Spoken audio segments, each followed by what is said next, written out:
Hello friends, welcome to simplified paramedical. आज का हमारा टॉपिक है ऑर्थोपेडिक सर्जरी, जिसके अंदर हम डिफरेंट टाइप की ऑर्थोपेडिक सर्जरीज को डिटेल के अंदर समझेंगे, जिसके अंदर हम उसके इंडिकेशंस, उसके प्रोसीजर्स और उसके स्टेप्स को देखेंगे। जो भी सर्जिकल स्टेप्स होते हैं उस सर्जरी को परफॉर्म करने के लिए, उसको हम डिटेल में समझेंगे इस वीडियो के अंदर। तो हम स्टार्ट करते हैं हमारे लर्निंग ऑब्जेक्टिव से, जिसमें हम देखेंगे हिस्ट्री ऑफ ऑर्थोपेडिक सर्जरीज। क्या हिस्ट्री ऑर्थोपेडिक सर्जरीज की उसको देखेंगे। फिर हम देखेंगे इंट्रोडक्शन टू ऑर्थोपेडिक सर्जरीज, क्या इंट्रोडक्शन होगा ऑर्थोपेडिक सर्जरीज का उसको देखेंगे। Then types of orthopaedic surgeries, कौन कौन से टाइप की ऑर्थोपेडिक सर्जरीज होती हैं उसको देखेंगे। इंडिकेशंस ऑफ ऑर्थोपेडिक सर्जरीज, कौन कौन सी ऐसी कंडीशंस होती हैं जिसके अंदर हमें ऑर्थोपेडिक सर्जरीज परफॉर्म करनी पड़ती हैं। देन हम देखेंगे procedure and steps of orthopaedic surgeries, कौन कौन से प्रोसीजर्स होते हैं और कौन कौन से स्टेप्स हमें फॉलो करने होते हैं ऑर्थोपेडिक सर्जरीज को कंप्लीट करने के लिए। देन हम देखेंगे 10 tips for OT technicians, orthopaedic surgeries को परफॉर्म करने के लिए कुछ टिप्स भी इसके अंदर डिस्कस करेंगे, जिसके अंदर ओटी टेक्नीशियंस जो हैं वो समझ पाएंगे कि ऑर्थोपेडिक सर्जरीज में आपको कैसे असिस्ट करना है।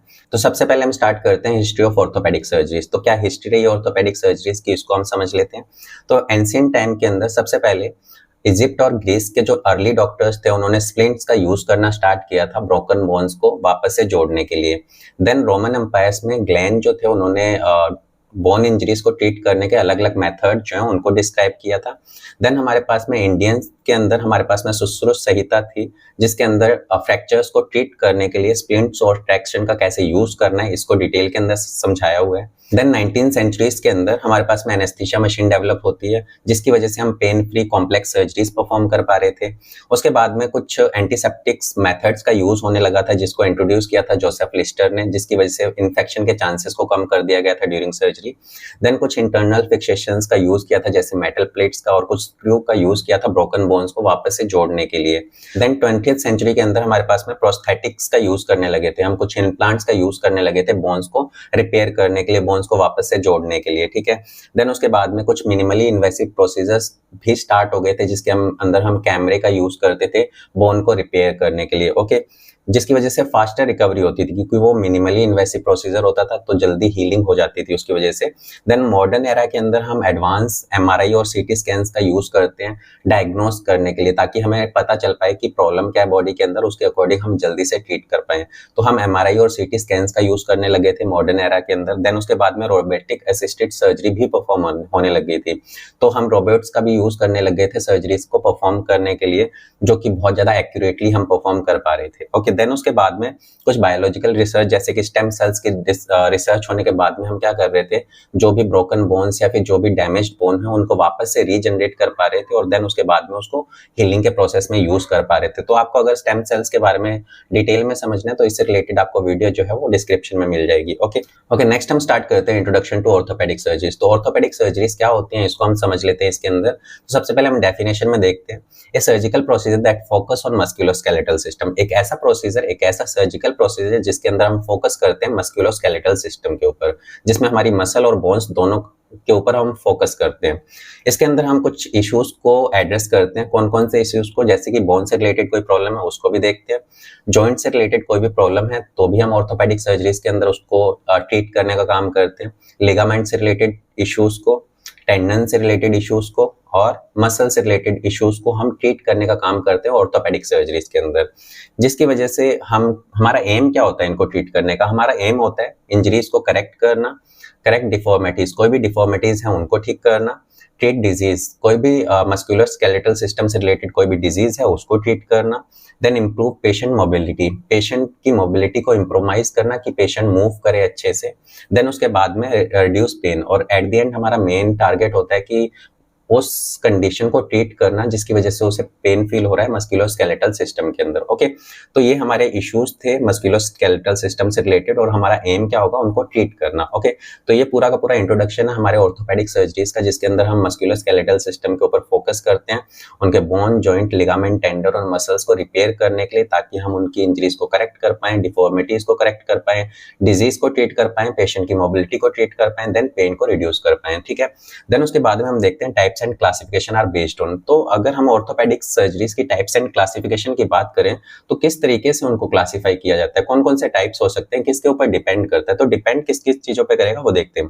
Based on affected area, anatomical area, तो कौन सा एरिया हमारा अफेक्टेड है, कौन से एरिया के अंदर इंजरी हुई है उसके ऊपर, जैसे कि हमारे जॉइंट के अंदर, बोन्स के अंदर या स्पाइन के अंदर इंजरी है, तो उसके अकॉर्डिंग हम इसको क्लासीफाई कर सकते हैं। देन नेचर ऑफ प्रोसीजर, तो उस टाइप का जो फ्रैक्चर हुआ है, उस टाइप की जो इंजरी हुई है, उसको ट्रीट करने के लिए हम कौन सा मेथड यूज करने वाले हैं उसको ट्रीट करने के लिए, जैसे कि रिकंस्ट्रक्शन सर्जरीज परफॉर्म करने वाले हैं, फिक्सेशन सर्जरी परफॉर्म करने वाले हैं, या फिर मिनिमली इन्वेसिव प्रोसीजर करने वाले हैं उसके लिए।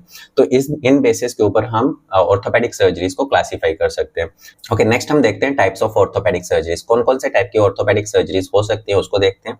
तो सबसे पहले ऑर्थोप्लास्टी। ऑर्थोप्लास्टी के अंदर जो प्लास्टी वर्ड है उसका मतलब होता है रिपेयर करना, तो प्लास्टिक सफिक्स है जिसका मतलब होता है रिपेयर करना। ऑर्थो का मतलब जॉइंट्स, तो जॉइंट्स को रिपेयर करने का जो प्रोसेस होगा उसी को हम क्या बोलते हैं, ऑर्थोप्लास्टी बोलते हैं। इसके अंदर हम जॉइंट्स को रिकंस्ट्रक्ट करते हैं या फिर रिप्लेस करने का काम करते हैं। इसके अंदर हम ट्रीट करते हैं आर्थराइटिस और जॉइंट डिजेनरेशन जैसी प्रॉब्लम्स को ट्रीट करने के लिए। Then fracture repair. फ्रैक्चर के अंदर हम किसी भी बोन को रिपेयर करने का काम करते हैं, जिसके अंदर हम बोन को पहले रीअलाइन करते हैं और देन उसके बाद में स्टेबलाइज करते हैं। तो जो ब्रोकन बोन है उसको पहले तो सीधा करना, देन उसके बाद में उसको फिक्स कर देना या फिर स्टेबलाइज कर देना स्क्रूज या फिर स्टेपल्स का यूज करके। इसके अंदर और भी कई सारे प्रोसीजर हो सकते हैं, जैसे कि ORI, IF, जिसको हम open reduction internal fixation, open reduction external fixation, close reduction internal fixation और close reduction external fixation type की सर्जरीज के अंदर इसको आगे क्लासीफाई कर सकते हैं। देन हमारे पास में स्पाइनल सर्जरी, जिसके अंदर हम स्पाइन से रिलेटेड डिसऑर्डर्स को ट्रीट करने के लिए हम इसका यूज करते हैं। इसके अंदर हम लैमिनेक्टमी कर सकते हैं, स्पाइनल फ्यूजन और डिसेक्टमी जैसी सर्जरीज को परफॉर्म करने का काम करते हैं। Okay, then arthroscopy. ऑर्थोस्कोपी का मतलब होता है हम विजुअलाइज करना, कैमरे के थ्रू विजुअलाइज करना। तो हमारे जॉइंट्स को कैमरे के थ्रू विजुअलाइज करके उसको ट्रीट करने का काम जो है वो ऑर्थोस्कोपी सर्जरीज के थ्रू होगा। ठीक है, ये एक मिनिमली इन्वेसिव प्रोसीजर होता है जिसके अंदर हम जॉइंट्स के अंदर एक कैमरे का यूज करके देखते हैं और हम इसको यूज करते हैं ट्रीट करने के लिए कार्टिलेज को, लिगामेंट्स को और जॉइंट से रिलेटेड कोई भी कंडीशन है उसको ट्रीट करने के लिए हम ऑर्थोस्कोपी सर्जरी परफॉर्म कर सकते हैं। Then osteotomy. टॉमी का मतलब होता है कट करना, ऑस्टियो का मतलब बोन को कट करने वाली जो सर्जरीज होंगी उनको हम क्या बोलेंगे, ऑस्टियोटॉमी बोलेंगे। अब ऐसी सर्जरी जिसके अंदर हमें बोन को कट करना पड़े, ठीक है, जैसे कि बोन कटिंग एंड रीअलाइनमेंट, आपको बोन को कट करना है और वापस से उनको रीअलाइन करना है, वापस से उनको पोजीशन में लाना है। इसके अंदर हम करेक्ट डिफॉर्मिटीज एंड मिसअलाइनमेंट, तो बोन की डिफॉर्मिटीज बाय बर्थ हो सकती है या फिर आफ्टर बर्थ हो सकती है, उनको ठीक करना, जो भी उनकी मिसअलाइनमेंट होती है उनको ट्रीट करना कि वो सही पोजीशन पे आ जाएं। ओके, देन हमारे पास में है ऑर्थोपेडिक इन्फेक्शन। हमारे बोन से रिलेटेड कोई भी इन्फेक्शन हो जाते हैं उनको ट्रीट करने के लिए जो हम प्रोसीजर यूज करते हैं उसके लिए ऑर्थोपेडिक इन्फेक्शन से रिलेटेड प्रोसीजर करते हैं। इसके अंदर बोन जॉइंट्स इन्फेक्शन, हम बोन और जॉइंट्स के इन्फेक्शन को ट्रीट करने का काम करते हैं। इसके अंदर हम डिब्राइटमेंट कर सकते हैं, एंटीबायोटिक स्पेसर प्लेसमेंट कर सकते हैं। ओके, देन उसके बाद में है ट्यूमर रिमूवल।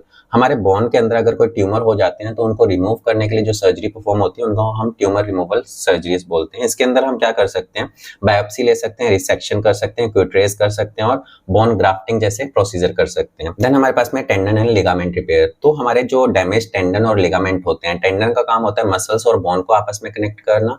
देन हमारे पास में जो लिगामेंट्स होता है उनका काम होता है बोन और बोन को आपस में कनेक्ट करना। तो इनसे रिलेटेड कोई प्रॉब्लम आ जाती है, जैसे कोई स्पोर्ट इंजरी हो गई या फिर कोई ट्रॉमा वाली कंडीशन हो गई जिसमें आपके लिगामेंट्स या फिर टेंडन जो है वो ब्रेक हो जाते हैं, तो उस कंडीशन को ट्रीट करने के लिए हम क्या करते हैं, tendon and ligament repair surgery perform करते हैं। देन उसके बाद में bone grafting, transplant bone tissues. तो हम क्या करते हैं, हमारे बोन को रिपेयर करने के लिए कई बार हमारे बोन के कुछ डैमेज्ड पार्ट को हमें रिमूव करना पड़ता है।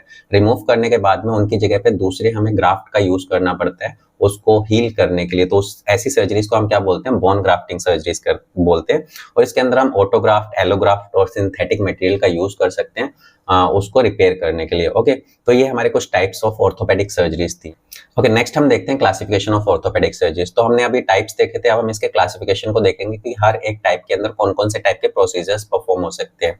तो इसके अंदर हमने सबसे पहले ऑर्थोप्लास्टी देखा था, सेकंड हमारे पास में fracture repair, third spinal surgeries, fourth arthroscopy, fifth number पे हमारे पास में ऑस्टियोटॉमी, सिक्स्थ पे हमारे पास में ऑर्थोपेडिक इन्फेक्शन, फोर्थ सेवंथ पे हमारे पास में ट्यूमर रिमूवल, एट पे tendon and ligament repair and ninth पे हमारे पास में बोन ग्राफ्टिंग। तो ये हमारे कुछ टाइप्स थे, अभी हमने देखे थे। अब इनके अंदर कौन कौन से प्रोसीजर्स कर सकते हैं वो देख लेते हैं।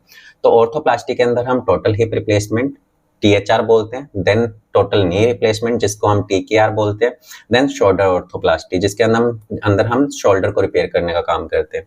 फ्रैक्चर रिपेयर के अंदर हम open reduction, internal fixation type की सर्जरी परफॉर्म करते हैं। अभी किस टाइप से होती है उसको हम आगे डिटेल के अंदर समझेंगे। सेकंड नंबर पे हमारे पास में open reduction, external fixation, then closed reduction, internal fixation and last में हमारे पास में closed reduction, external fixation. Okay, तो फ्रैक्चर रिपेयर के अंदर हम ये 4 टाइप की सर्जरी परफॉर्म कर सकते हैं और ये कैसे परफॉर्म करते हैं इसको अभी हम डिटेल में समझेंगे। स्पाइनल सर्जरीज के अंदर लैमिनेक्टमी, स्पाइनल फ्यूजन एंड डिसेक्टमी। आर्थ्रोस्कोपी के अंदर हमारे पास में नी ऑर्थ्रोस्कोपी, शोल्डर ऑर्थोस्कोपी और हिप ऑर्थोस्कोपी जैसी सर्जरी परफॉर्म कर सकते हैं। नेक्स्ट ऑस्टियोटोमी जिसके अंदर हाई टिबियल ऑस्टियोटोमी परफॉर्म कर सकते हैं, पेल्विक ऑस्टियोटोमी एंड लास्ट में हमारे पास में डिस्टल फिमोरल ऑस्टियोटोमी जैसी सर्जरीज परफॉर्म कर सकते हैं। देन ऑर्थोपेडिक इन्फेक्शंस, तो इसके अंदर हम डिब्राइटमेंट, एंटीबायोटिक स्पेसर प्लेसमेंट और इरिगेशन एंड डिब्राइटमेंट जैसी प्रोसीजर्स कर सकते हैं। देन ट्यूमर रिमूवल के अंदर हम बोन बायोप्सी कर सकते हैं, ट्यूमर रिसेक्शन कर सकते हैं and curettage and bone grafting जैसे प्रोसीजर कर सकते हैं। टेंडन एंड लिगामेंट रिपेयर के अंदर हम रोटेटर कफ रिपेयर कर सकते हैं, एसीएल रिकंस्ट्रक्शन कर सकते हैं, अकील्स टेंडन रिपेयर कर सकते हैं। देन बोन ग्राफ्टिंग के अंदर हम ऑटोग्राफ्ट लगा सकते हैं, एलोग्राफ्ट का यूज कर सकते हैं और सिंथेटिक ग्राफ्ट का यूज कर सकते हैं। ओके, ये थे हमारे पास में डिफरेंट टाइप की ऑर्थोपेडिक सर्जरीज जिसके अंदर हम डिफरेंट टाइप के प्रोसीजर्स करते हैं। अब इन सभी प्रोसीजर्स को हम एक एक करके देखेंगे, इनके इंडिकेशंस, इनके सर्जिकल प्रोसीजर्स और इनके स्टेप्स देखेंगे कि कौन कौन से स्टेप्स आपको फॉलो करने होते हैं इन सर्जरीज को कंप्लीट करने के लिए। तो इसके अंदर हम सबसे पहले स्टार्ट करते हैं ऑर्थोप्लास्टी, जिसके अंदर मैंने आपको बताया था ऑर्थोप्लास्टी का मतलब होता है जॉइंट्स को रिपेयर करना है, रिप्लेस करना। तो इसके अंदर हमारे पास में डेफिनेशन क्या होगी, सर्जरी टू रिप्लेस और फिक्स ए जॉइंट। कोई भी ऐसी टाइप की सर्जरी जिसके अंदर हम किसी भी जॉइंट को रिपेयर करते हैं या रिप्लेस करने का काम करते हैं, उसको फिक्स करने का काम करते हैं। इंडिकेशंस, अबे हमें ये ऑर्थोप्लास्टी सर्जरी परफॉर्म करने की जरूरत क्यों पड़ती है, तो इसके इंडिकेशंस क्या होंगे। पहला है सीवियर आर्थराइटिस, कि एक ऐसी कंडीशन जिसके अंदर आपके जॉइंट्स के अंदर इन्फ्लामेशन हो जाती है जिसकी वजह से आपको बहुत ज्यादा पेन होने लग जाता है, स्टिफनेस होने लग जाती है, तब आपको ये सर्जरी परफॉर्म करने की जरूरत पड़ सकती है। हिप फ्रैक्चर, आपके हिप जॉइंट जो है वो ब्रेक हो जाते हैं, तो उस कंडीशन में आपको ये सर्जरी करनी पड़ सकती है।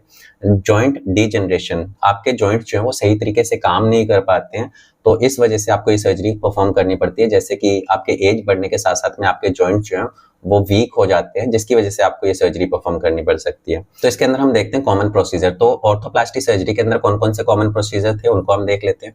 तो इसके अंदर पहला था टोटल हिप रिप्लेसमेंट, जिसके अंदर हम हिप को रिप्लेस करने का काम करते हैं।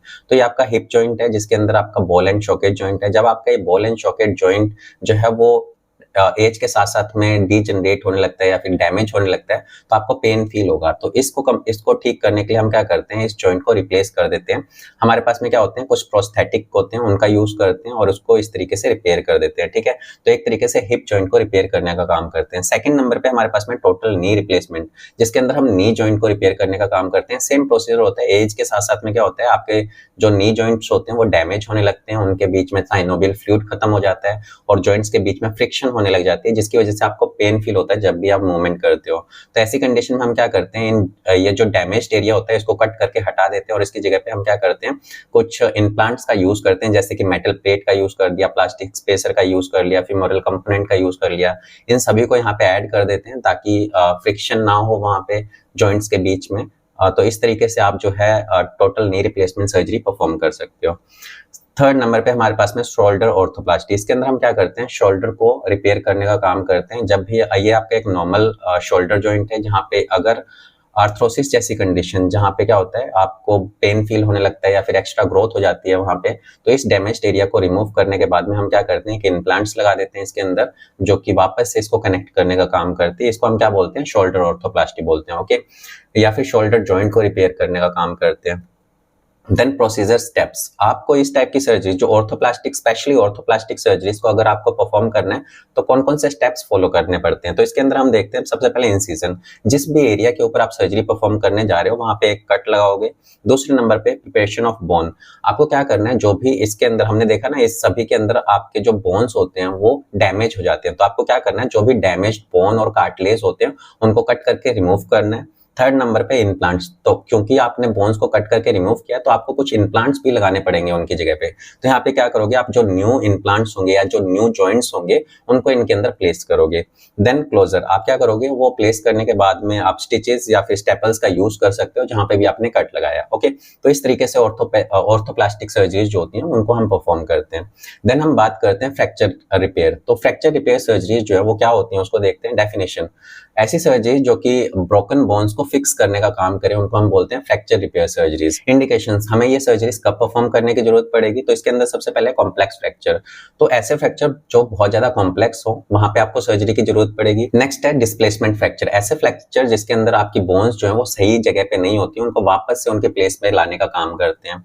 देन है मल्टीपल फ्रैक्चर्स, ऐसे फ्रैक्चर जिसमें आपकी बोन जो है वो एक से ज्यादा पार्ट्स के अंदर ब्रेक हो जाती है, तो उसको स्टेबलाइज करने के लिए हम इसका यूज करेंगे। ओके, अब हम देखते हैं कॉमन प्रोसीजर। तो कौन कौन से कॉमन प्रोसीजर्स हम करेंगे इन फ्रैक्चर्स को रिपेयर करने के लिए। तो नॉर्मली आपको दो चीजें याद रखनी है, कोई भी फ्रैक्चर रिपेयर सर्जरीज होती है उसको दो तरीके से हम ट्रीट करते हैं। पहला होता है रिडक्शन। रिडक्शन का मतलब होता है रीअलाइनमेंट करना। जब भी आपकी बोन ब्रेक हो जाती है तो उसको पहले तो आपको रीअलाइन करना है, वापस से उसकी पोजीशन पे लाना है। दूसरे नंबर पे होता है फिक्सेशन। अब जब आप उसको रीअलाइन कर चुके हो तो उसको वापस से फिक्स कर देना होता है स्क्रू या प्लेट्स का यूज करके। ठीक है, तो पहला आपका काम होता है फ्रैक्चर से रिलेटेड सर्जरीज के अंदर रिडक्शन करना। रिडक्शन में आपको बोन को रीअलाइन करना है, फिक्सेशन के अंदर रीअलाइन करने के बाद में उसको फिक्स कर देना है स्क्रू या प्लेट्स की हेल्प से।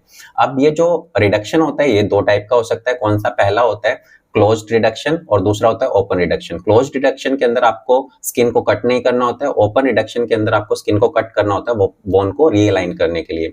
अगर हम फिक्सेशन की बात करें, फिक्सेशन भी दो टाइप का होता है, एक इंटरनल फिक्सेशन, एक एक्सटर्नल फिक्सेशन। इंटरनल फिक्सेशन के अंदर हम स्किन को कट करने के बाद में इंटरनली फिक्स करेंगे, ठीक है, बोन को इंटरनली फिक्स करेंगे स्क्रू या प्लेट्स का यूज करके।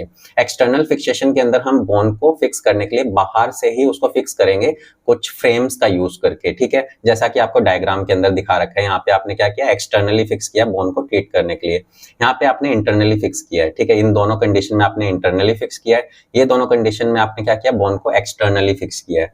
तो जो फ्रैक्चर रिपेयर सर्जरीज होती हैं आपको बस दो ही चीजें याद रखनी है। आपको पहले तो उसे रीअलाइन करना है, मतलब रिडक्शन करना है, देन दूसरे नंबर पे आपको उसको फिक्स करना है, और फिक्स करने के लिए आप अलग अलग चीजों का यूज कर सकते हो। तो अगर हम इसके कॉमन प्रोसीजर्स की बात करें तो चार टाइप के हो सकते हैं। कौन कौन से होते हैं? पहला देखो, इसको हम बोलते हैं ORIF, जिसका फुल फॉर्म होती है open reduction internal fixation.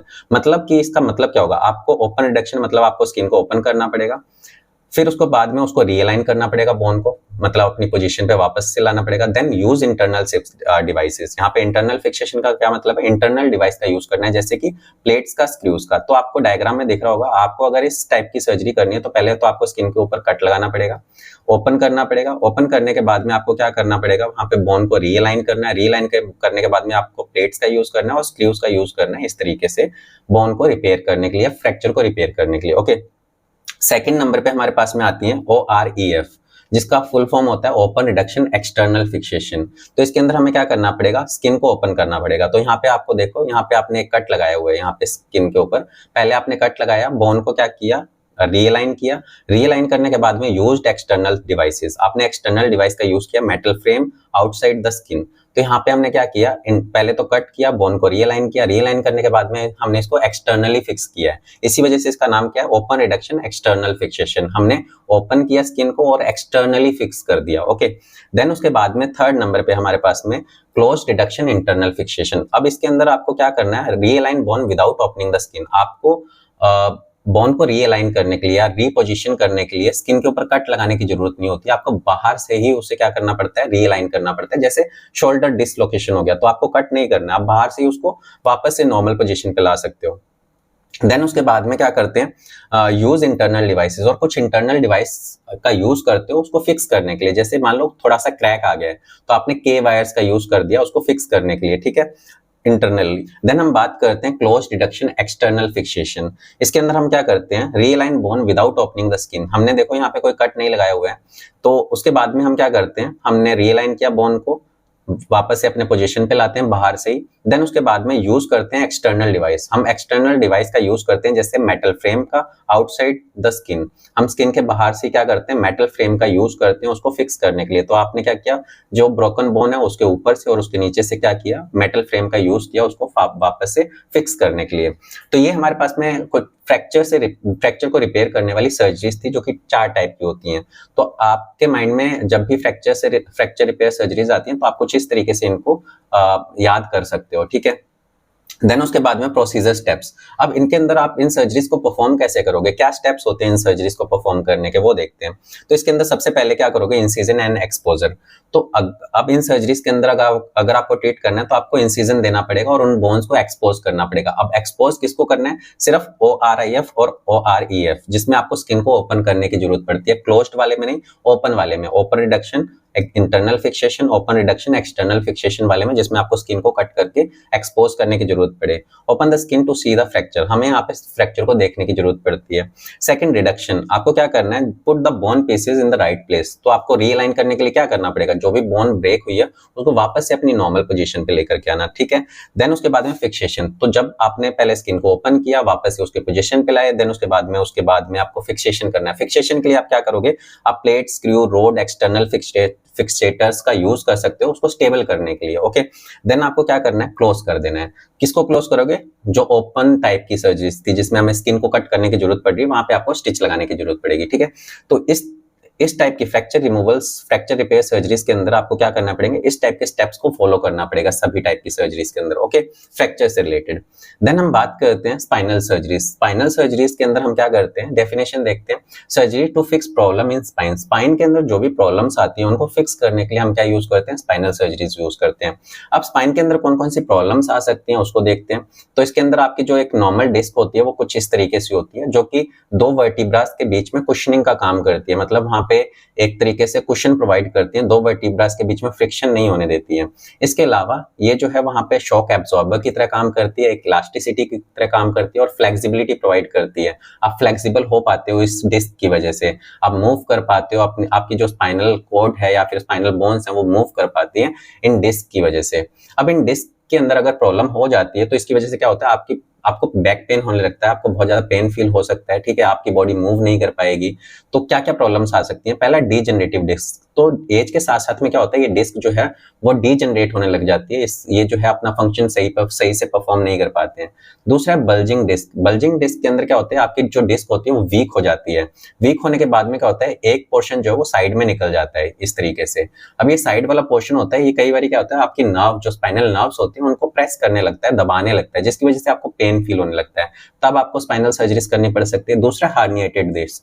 हार्निएटेड disc या फिर इसको स्लिप डिस्क भी बोलते हैं, जिसमें क्या होता है, आपकी डिस्क जो है वो थोड़ी सी स्लिप हो जाती है या फिर आपके डिस्क के अंदर जो जेली लाइक सब्सटेंस होता है वो बाहर निकल जाता है और उसकी वजह से क्या होता है, अगर ये नर्व को प्रेस करते हैं तो आपको पेन फील होने लग जाएगा, तो उस कंडीशन में।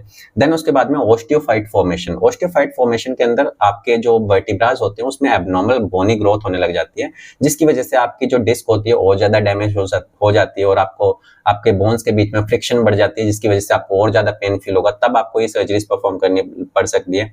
देन थिनिंग डिस्क, जिसके अंदर क्या होता है, आपकी जो डिस्क होती है वो थिन हो जाती है, पतली हो जाती है, तब आपको ऐसी सर्जरीज परफॉर्म करनी पड़ सकती हैं, okay.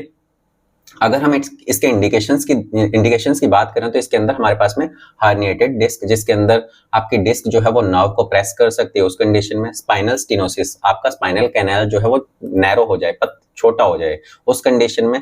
Then degenerative disc disease, आपकी डिस्क जो है वो डीजनरेटिव कंडीशन में हो या फिर डिजीज डैमेज्ड कंडीशन में हो जाए।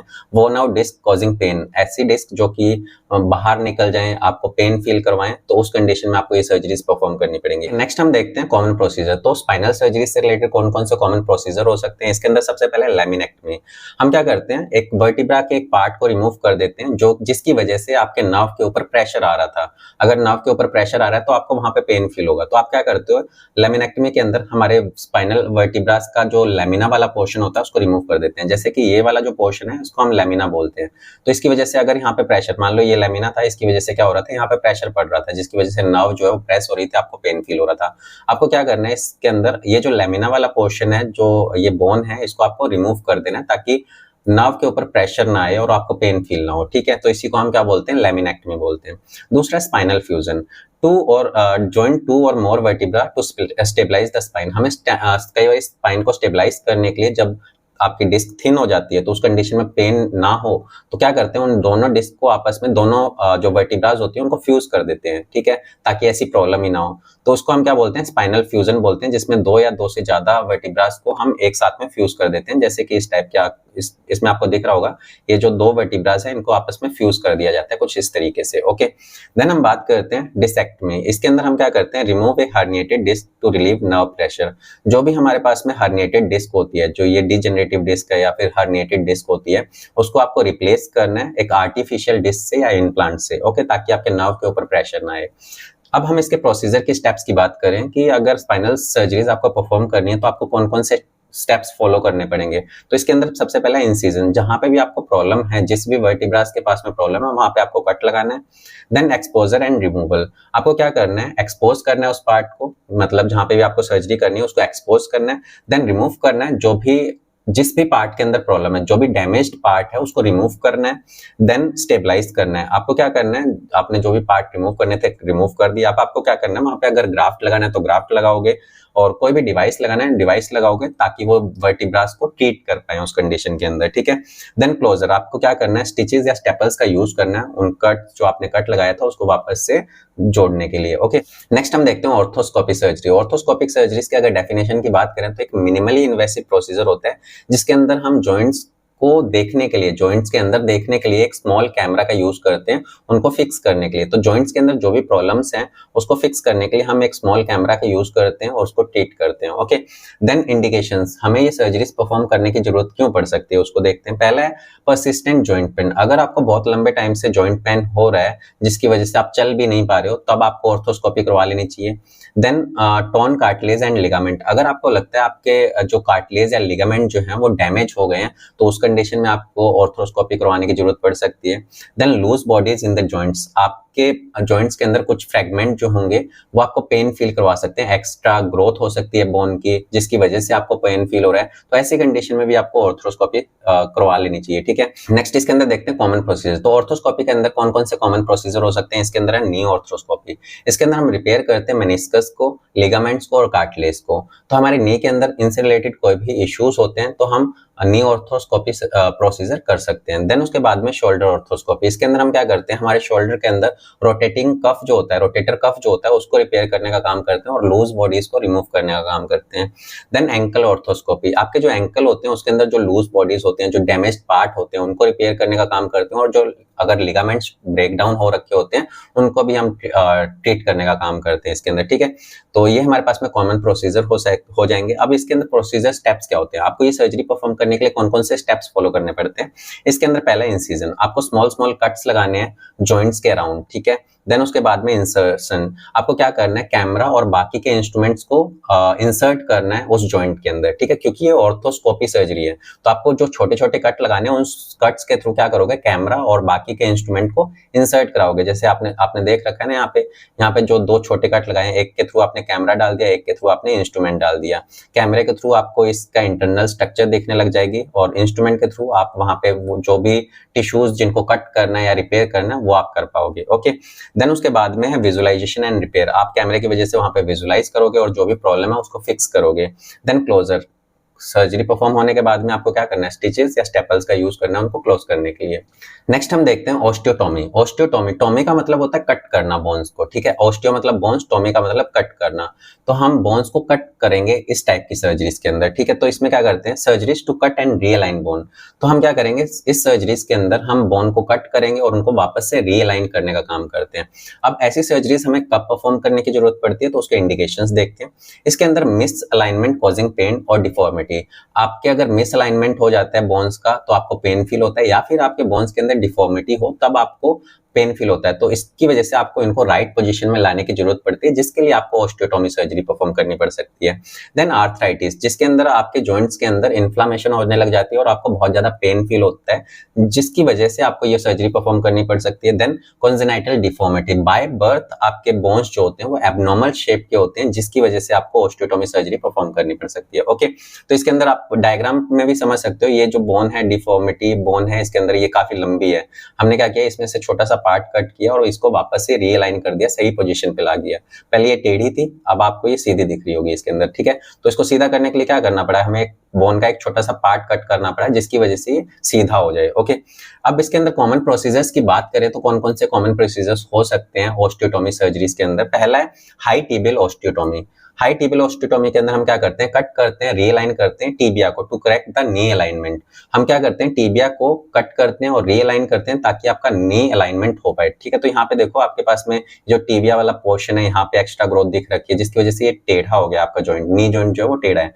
आपने क्या करना है, इस टिबिया वाले पोर्शन को कट करना है ताकि ये बोन का ये जो जॉइंट है वो सीधा हो जाए, ठीक है। तो इसी को हम क्या बोलेंगे, हाई टिबियल ऑस्टियोटोमी। टिबिया का अपर वाला पार्ट को आपको कट करना है। Then pelvic osteotomy, cut and realign the pelvic to correct the hip dysplasia. तो हिप डिस्प्लेसिया का मतलब क्या होता है, जो आपका हिप जॉइंट होता है जिसके अंदर बॉल एंड सॉकेट होते हैं, ये आपका बॉल है और ये सॉकेट है और ये बॉल होगा आपके जो फीमर का अपर पोर्शन होता है उसके अंदर बॉल होते हैं। ये दोनों आपस में कनेक्ट रहते हैं बॉल एंड सॉकेट जॉइंट की वजह से। बट जब ये मिसअलाइनमेंट हो जाता है इनका, जब ये सही पोजीशन पे नहीं होते हैं, इसी को हम क्या बोलते हैं, हिप डिस्प्लेसिया बोलते हैं। क्योंकि ये हिप जॉइंट है, ये अपनी पोजीशन से हट जाते हैं तो इसी वजह से इसको क्या बोलते हैं, हिप डिस्प्लेसिया बोलते हैं। अब इसको रीअलाइन करने के लिए हम क्या करते हैं, हम पेल्विक बोन को कट करते हैं उसकी पोजीशन को सही करने के लिए। आपको क्या करना है, इसके अंदर ये जो हिप जॉइंट है वो वापस अपनी प्लेस में आ जाए, तो आपको क्या करोगे, हिप बोन को क्या करोगे, कट कर दोगे ताकि ये अपनी सही पोजीशन पे आ जाए, ठीक है। देन उसके बाद में हमारे पास में डिस्टल फीमोरल ऑस्टियोटोमी। आपको क्या करना है, हमारे cut and realign the femur to correct the knee alignment. आपको क्या करना है, फीमर बोन को कट करना है और उसको वापस से रीअलाइन करना है ताकि आपका नी जॉइंट जो है वो वापस से अलाइनमेंट पोजीशन में आ जाए, ठीक है। तो ये होगा डिस्टल फीमोरल ऑस्टियोटोमी, ओके। अगर हम इसके प्रोसीजर स्टेप्स की बात करें तो इसके अंदर हमारे पास में इंसिजन एंड एक्सपोजर। आपको स्किन को ओपन करना है ताकि आप वहां पे बोन्स को देख पाओ, क्या उसके अंदर एबनॉर्मलिटी है, क्या उसके अंदर मिस अलाइनमेंट है। देन उसके बाद में बोन कटिंग। आपको जहां से भी लग रहा है कि यहाँ से आपको बोन कट करने की जरूरत है, वहां पे आप सर्जिकल शॉ, ऐसी मशीन जिसका काम होता है बोन को कट करना, वहां उसका यूज करोगे। Then realignment and fixation. आपको बोन को रीअलाइन करना है और उसको फिक्स कर देना है, किसकी हेल्प से, प्लेट और स्क्रूज की हेल्प से, ओके। Then closure. आपको स्टिचेस का यूज करना है या फिर स्टेपल्स का यूज करना है उनको उस कट को वापस से ठीक करने के लिए, ओके। देन हम बात करते हैं ऑर्थोपेडिक इन्फेक्शंस। तो हमारे बोन्स के अंदर जब इन्फेक्शन हो जाती है तो कौन कौन से प्रोसीजर कर सकते हैं। तो इसके अंदर है definition, surgery and treatment to remove bone and joint infection. तो बोन या जॉइंट इन्फेक्शन को ट्रीट करने के लिए हम ऑर्थोपेडिक इन्फेक्शन से रिलेटेड प्रोसीजर करते हैं। इंडिकेशंस, हमें ये कब करने की जरूरत पड़ती है, तो इसके अंदर ऑस्टियोमाइलाइटिस, जब आपके बोन के अंदर सीवियर इन्फेक्शन हो जाता है तब। सेकंड, सेप्टिक अर्थराइटिस, जिसके अंदर आपके जॉइंट्स के अंदर सीवियर इन्फेक्शन हो जाएगा। Then chronic wound and with infection, आपका कोई वुंड जो काफी लंबे टाइम तक ठीक नहीं हो रहा है जिसकी वजह से वो इन्फेक्शन आपकी बोन के अंदर भी चला जाएगा, तब आपको ये करना पड़ सकता है। देन कॉमन प्रोसीजर, इसके अंदर कौन कौन से कॉमन प्रोसीजर करेंगे वो देख लेते हैं। पहला है डिब्राइडमेंट। तो इसके अंदर हम क्या करते हैं, हम रिमूव करने का काम करते हैं इन्फेक्टेड और डेड टिश्यूज को। जो बोन्स के अंदर आपका जो इन्फेक्टेड पार्ट है और जो डेड टिश्यूज हैं उनको रिमूव करने का काम करते हैं डिब्राइडमेंट के अंदर। Then antibiotic spacer placement. इसके अंदर हम क्या करते हैं, जब भी किसी बोन को ट्रीट करते हैं तो उस कंडीशन में अगर हम इम्प्लांट्स का यूज कर रहे हैं तो इम्प्लांट्स के साथ साथ में क्या करते हैं, कुछ एंटीबायोटिक इम्प्रेग्नेटेड जो स्पेसर्स होते हैं उनका यूज करते हैं। मतलब कि यहाँ पे जो आप इम्प्लांट डाल रहे हो इसके साथ में कुछ एंटीबायोटिक्स भी यूज करते हो इसी के साथ में ऐड करके, ताकि यहाँ पे इन्फेक्शन ना हो। तो इसी को हम क्या बोलते हैं, एंटीबायोटिक स्पेसर प्लेसमेंट। तो आप जो भी स्पेसर डाल रहे हो उसके साथ साथ में एंटीबायोटिक भी होगा उसके अंदर, ताकि वहां पे हीलिंग के प्रोसेस में कोई प्रॉब्लम ना आए, वहां पे इन्फेक्शन ना हो। देन थर्ड नंबर पे इरिगेशन एंड डिब्राइडमेंट। इसके अंदर हम क्या करते हैं, clean the infected area and remove the infected tissues. तो हम क्या करते हैं, इन्फेक्टेड एरिया को क्लीन करने का काम करते हैं और इन्फेक्टेड टिश्यूज को रिमूव करने का काम करते हैं इस प्रोसेस के अंदर, ठीक है। देन उसके बाद में प्रोसीजर स्टेप्स। अब इसके अंदर जो इरिगेशन वाला प्रोसेस था, इसके अंदर इरिगेशन के लिए हम स्लाइन का यूज करते हैं इसको क्लीन करने के लिए। डिब्राइडमेंट के लिए हम कुछ टूल्स का यूज करते हैं उस डेड टिश्यूज को या फिर इन्फेक्टेड टिश्यूज को रिमूव करने के लिए, ओके। अब प्रोसीजर स्टेप्स के अंदर हमारे पास में इंसिजन एंड एक्सपोजर। हम क्या करते हैं, जो भी इन्फेक्टेड एरिया उसको ओपन करेंगे। सेकंड नंबर पे डिब्राइडमेंट, उसको हम क्लीन आउट करेंगे इन्फेक्शन को, जो भी वहां पे इन्फेक्शन है उसको क्लीन आउट करने का काम करेंगे। प्लेसमेंट ऑफ स्पेसर्स, हम क्या करते हैं, एंटीबायोटिक स्पेसर्स का यूज करते हैं अगर जरूरत होती है जिस भी सर्जरीज के अंदर। देन क्लोजर, इसके अंदर हम स्टिचेस का यूज करते हैं उस कट को वापस से जोड़ने के लिए, ओके। तो ये जो एंटीबायोटिक स्पेसर्स है हर जगह पे नहीं यूज कर सकते हैं, जहां पे जरूरत लगती है कि यहाँ पे डालने की जरूरत है वहां पे डाल सकते हैं, ओके। नेक्स्ट हम देखते हैं ट्यूमर रिमूवल। तो ट्यूमर रिमूवल सर्जरीज का क्या मतलब होगा? Definition, surgeries to remove bone tumour, ऐसी सर्जरी जिसके अंदर हमें बोन ट्यूमर को रिमूव करना पड़े। ओके, देन इंडिकेशंस की अगर हम बात करें तो इसका हम तब ट्यूमर रिमूव करते हैं जब आपको सस्पेक्टेड बोन मैलिग्नेंसी मिलती है, suspected cancer in the bone. अगर आपको लगता है कि आपके बोन्स के अंदर कैंसर या ट्यूमर जैसी कंडीशन हो सकती है तो आपको पहले डायग्नोस कराना पड़ता है, देन उसके लिए आप ट्यूमर रिमूवल सर्जरी परफॉर्म करवा सकते हो। पेन ड्यू टू ट्यूमर, आपको बहुत ज्यादा पेन हो रहा है, लंबे टाइम से पेन हो रहा है और आप मेडिसिन से भी ठीक नहीं हो रहा है, तो उस कंडीशन में आपको डायग्नोस कराना चाहिए, देन उसके बाद में ट्यूमर रिमूवल सर्जरीज परफॉर्म हो सकती है। देन पैथोलॉजिकल फ्रैक्चर्स, ऐसे फ्रैक्चर्स जिसमें आप बोन्स, आप जिससे कोई भी पैथोलॉजिकल कंडीशंस, कोई डिजीज की वजह से आपका बोन जो है वो वीक हो जाती है, तो उस कंडीशन में भी आपको ये सर्जरी परफॉर्म करवानी पड़ेगी। अब इसके अंदर कॉमन प्रोसीजर कौन कौन से होते हैं? इसके अंदर पहला बोन बायोप्सी। आप इस टाइप के प्रोसीजर के अंदर जो ट्यूमर होता है, अगर आपके डायग्नोस हो जाता है ट्यूमर, तो उसके बाद में क्या करते हैं, आपको बोन से एक बायोप्सी लेनी पड़ती है, टिश्यूज लेने पड़ते हैं उस ट्यूमर के, ताकि आप डायग्नोस कर पाओ कि वो ट्यूमर कौन सी कंडीशन में है और कितना डिफिकल्ट होगा उसको ट्रीट करना। ओके, देन उसके बाद में tumour resection, remove the tumour and reconstruct the bone. Tumour resection में हम क्या करते हैं, ट्यूमर को रिमूव करते हैं, जो भी पार्ट में ट्यूमर है उसको रिमूव करते हैं और वापस से उसको रिकंस्ट्रक्ट करते हैं उस ग्राफ्ट वगैरह का यूज करके। ठीक है, तो यहाँ पे आप ग्राफ्ट वगैरह का यूज कर सकते हो, जिस भी पार्ट को आपने रिमूव किया उसकी जगह पे आप बोन ग्राफ्ट लगा सकते हो दूसरे टाइप का। ओके, इसको रिपेयर करने के लिए इसको ट्यूमर रिसेक्शन सर्जरी बोल सकते हैं। थर्ड नंबर है curative and bone grafting, scraping out the tumour and filling the spacer with bone graft. आपको क्या करना है, जो जहां पे भी ट्यूमर है उसको रिमूव कर देना है, वहां पे स्क्रैपिंग करनी है, देन वहां पे आप ग्राफ्ट का यूज कर सकते हो और कुछ प्लेट्स का यूज कर सकते हो उसको फिक्स करने के लिए। देन उसके बाद में प्रोसीजर स्टेप्स, इसमें कौन कौन से प्रोसीजर स्टेप्स होंगे वो देखने हैं आपको। Biopsy, take tissue sample for testing. आपको क्या करना है, सबसे पहले एक तो सैंपल लेना है बोन वहां पे ट्यूमर है कि नहीं है उसको कंफर्म करने के लिए। देन इंसिजन एंड एक्सपोजर, आपको क्या करना है, ओपन करना है स्किन को ट्यूमर को देखने के लिए, देन रिसेक्शन, ट्यूमर को रिमूव करना है, देन रिकंस्ट्रक्शन, यूज ग्राफ्ट और prosthetic to fix the bone. आपको ग्राफ्ट या फिर प्रोस्थेटिक्स का यूज करना है उस बोन को फिक्स करने के लिए। देन क्लोजर, आप स्टिचेस या स्टेपल्स का यूज कर सकते हो कट्स को वापस से जोड़ने के लिए। ओके, तो ये ट्यूमर रिमूवल सर्जरीज के अंदर आप ये सब चीजें कर सकते हो। ओके, नेक्स्ट हम देखते हैं टेंडन एंड लिगामेंट रिपेयर। तो इसके अंदर हम इसकी डेफिनेशन की बात करें, surgery to fix torn and damage tendon and ligament. हम इसके अंदर क्या करते हैं, डैमेज टेंडन और लिगामेंट्स को रिपेयर करने का काम करते हैं। अब लिगामेंट जो होते हैं उनका काम क्या होता है और टेंडन जो होते हैं उनका काम क्या होता है। टेंडन जो है वो मसल और बोन्स को आपस में कनेक्ट करने का काम करते हैं, लिगामेंट जो है वो बोन्स और बोन्स को आपस में कनेक्ट करने का काम करते हैं। ओके, अब इसके इंडिकेशंस, कब आपको टेंडन और लिगामेंट्स को रिपेयर करने की जरूरत पड़ेगी, तो इसके कुछ इंडिकेशंस हैं। पहला है स्पोर्ट्स इंजरीज, तो आप कोई स्पोर्ट्स से रिलेटेड एक्टिविटीज करते हो जिसकी वजह से आपके जो टेंडन्स या लिगामेंट जो है वो ब्रेक हो सकते हैं। ठीक है, देन उसके बाद में ट्रॉमा, कोई भी एक्सीडेंट हो जाता है जिसकी वजह से आपके टेंडन और लिगामेंट जो है वो कट हो सकते हैं। देन डीजेनरेटिव टीयर्स, आपके एज के साथ साथ में आपके टेंडन एंड लिगामेंट जो है वीक हो सकते हैं या फिर कोई पैथोलॉजिकल कंडीशन की वजह से वो जो है वो डैमेज हो सकते हैं, तो उस कंडीशन में आपको tendon and ligament repair surgery perform करनी पड़ सकती है। अब इसके अंदर कौन कौन से कॉमन प्रोसीजर होते हैं वो देख लेते हैं। तो इसके अंदर सबसे पहले रोटेटर कफ रिपेयर, जिसके अंदर फिक्सिंग द शोल्डर टेंडन, आपका जो शोल्डर वाला टेंडन है उसको रिपेयर करने का काम करते हैं। यहाँ पे जो टेंडन होता है ना, जो आपके बोन और मसल्स को आपस में कनेक्ट करने का काम करते हैं, उसको रिपेयर करना होता है। यहाँ पे देखो ये वाला जो टेंडन होता है ये कट हो जाता है, किसी भी स्पोर्ट एक्टिविटी से हो सकता है, ट्रॉमा की वजह से हो सकता है, तो आपको क्या करना है, रोटेटर कफ रिपेयर करना, शोल्डर टेंडन को रिपेयर करना है। Then ACL construction, replacing the torn ligament in the knee, आपको क्या करना है, जो आपके लिगामेंट्स होते हैं नीज के अंदर उसको फिक्स करना है। अब कौन सा लिगामेंट फिक्स करना है, एंटीरियर क्रूशिएट लिगामेंट। अब ये एंटीरियर क्रूशिएट लिगामेंट होता कौन सा है, तो पहले यहाँ पे लिगामेंट्स की बात कर लेते हैं। तो यहाँ पे जो आपको नी जॉइंट के अंदर जो आगे की तरफ दिख रहा है इसको हम बोलते हैं एंटीरियर क्रूशिएट लिगामेंट। आगे, एंटीरियर का मतलब होता है आगे की तरफ। ठीक है, तो एंटीरियर जो आगे की तरफ आपको लिगामेंट दिख रहा है नी के अंदर वो है एंटीरियर क्रूशिएट लिगामेंट। अब जो बैक साइड में आपको दिख रहा है इसको क्या बोलेंगे, पोस्टीरियर क्रूशिएट लिगामेंट। तो किसी भी लिगामेंट के अंदर इंजरी हो जाती है तो उसी लिगामेंट के नाम पे आपके प्रोसीजर का नाम हो जाएगा। जैसे पोस्टीरियर क्रूशिएट लिगामेंट सर्जरी हो सकती है। एंटीरियर क्रूशिएट लिगामेंट के अंदर अगर प्रॉब्लम है तो उससे रिलेटेड आपके यहाँ पे ये मेनिस्कस होगा, आपने पहले भी ये वर्ड आया ऊपर, तो ये मेनिस्कस, लेटरल मेनिस्कस होता है जो बोन्स को आपस में कनेक्ट करने का काम करते हैं।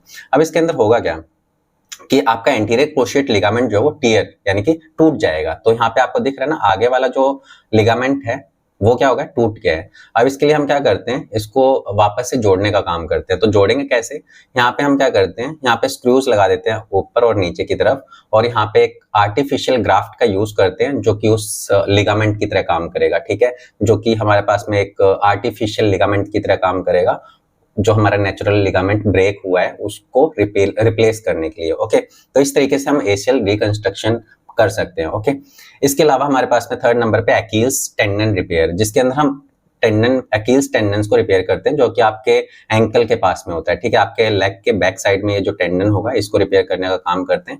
ये देखो यहाँ पे मसल है और ये बोन है, बोन और मसल्स को आपस में जोड़ने का काम किसका होता है, टेंडन का होता है। तो यहाँ पे आपको टेंडन को फिक्स करने का काम करना है। ओके, ऊपर वाले आपके पास में क्या थे, ये हमारे पास में लिगामेंट था, ये हमारे पास में टेंडन था, और ये भी हमारे पास में टेंडन है। ओके, नेक्स्ट हमारे पास में प्रोसीजर स्टेप्स। तो कौन कौन से इसमें स्टेप्स फॉलो करने पड़ेंगे इस टाइप की सर्जरीज को परफॉर्म करने के लिए। तो पहला इंसिजन, हमें जो भी डैमेज्ड एरिया है वहां पे एक इंसिजन देना है। दूसरा repair and reconstruction, stitch the tear और यूज ए ग्राफ्ट। आपको क्या करना है, जो डैमेज्ड टेंडन है या फिर लिगामेंट है, जो आपका टेंडन और लिगामेंट जो टूट गया है या फिर जो फट गया है एक तरीके से या डैमेज्ड हो गया है, उसको पहले तो स्टिच करना है। आपको कुछ ऐसे स्टिचेस सूचर्स का यूज करना है जैसे कि एथीबॉन्ड। एथीबॉन्ड जो होता है वो एक बहुत मजबूत सूचर होता है जिसका काम होता है इस टाइप के टेंडन और लिगामेंट को रिपेयर करना, ठीक है, वहां पे आप उसका यूज करोगे, या फिर आप ग्राफ्ट का यूज कर सकते हो उनकी जगह पे। ओके, देन क्लोजर, आपको क्या करना है, ये सब करने के बाद में आपको स्टिचेस कर देना है जो भी कट आपने लगाया वहां पे। ओके, देन हम बात करते हैं बोन ग्राफ्टिंग। बोन ग्राफ्टिंग क्या होता है, transplanting bone to repair and rebuild damaged bone. आप क्या करते हो, ट्रांसप्लांट करते हो एक बोन को ताकि आप डैमेज्ड बोन को रिपेयर कर पाओ। ओके, इसी को हम क्या बोलते हैं, बोन ग्राफ्टिंग बोलते हैं। इंडिकेशंस, कब आपको बोन ग्राफ्टिंग सर्जरीज परफॉर्म करनी पड़ेगी, इसके अंदर है नॉन यूनियन फ्रैक्चर्स, ऐसे फ्रैक्चर जो कि जल्दी से हील नहीं हो रहे हो उस कंडीशन के अंदर।